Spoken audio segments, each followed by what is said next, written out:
Following a divided response at early screenings of the movie, Indiana Jones and the Dial of Destiny director James Mangold has come back with a strong defense.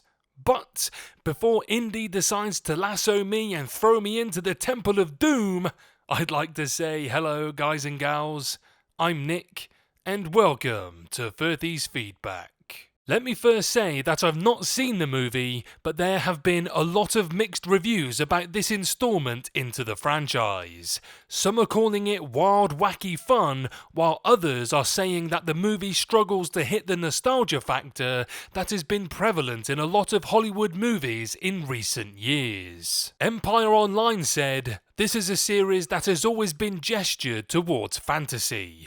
It was conceived by Spielberg and Lucas as a homage to their beloved 1940s serials, cinema as pulp, and this bold as brass ending fits comfortably into that tradition. Importantly, it feels true to Indy as a character. In the end, it seems to suggest it wasn't about fortune and glory at all, but finding your own little corner of history, and Indy, one way or another, has found it." So, Harrison Ford's final adventure in the iconic franchise will see his eponymous archaeologist team up with his goddaughter in order to acquire the titular device before a former Nazi scientist can get his hands on it.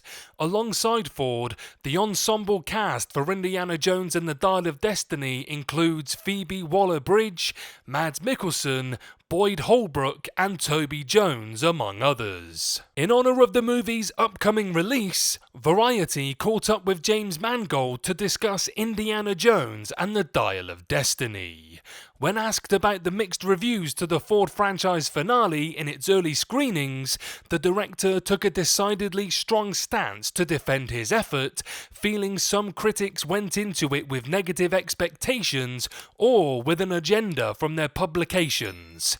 Here's what he said. "When you're in franchise land, it's very hard for critical thinkers, meaning journalists, to overlook what I'm sure their editors want, which is this business prism of how does it rate to the other ones. I always thought if I were second or third best to one of the greatest films of all time, I'd be good. I mean, it all vaporizes later.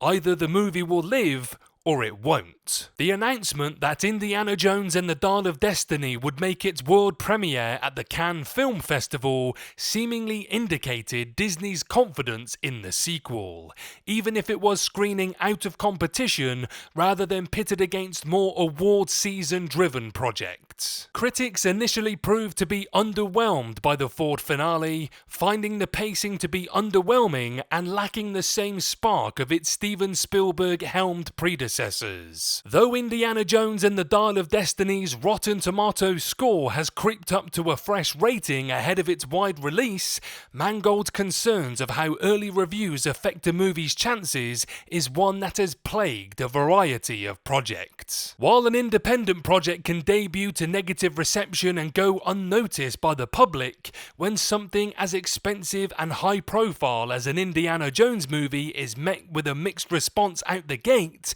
it definitely puts a negative stain heading into its box office run. Given reviews are getting generally better for Indiana Jones and the Dial of Destiny, its competition, The Flash and Pixar's Elemental, have crashed upon their debuts, so it seems likely Mangold will still be the victor in this situation. Additionally, considering audiences are far more receptive to nostalgic adventures than critics, as seen with the gap in reviews between the two on the Super Mario Bros. Movie, a positive word of mouth among viewers could see Ford's final adventure become a hit in spite of its early critical hurdles. What do you guys think? Are you still going to give Indy a chance even with the negativity from critics? And will it overachieve given the nostalgia? Let me know below.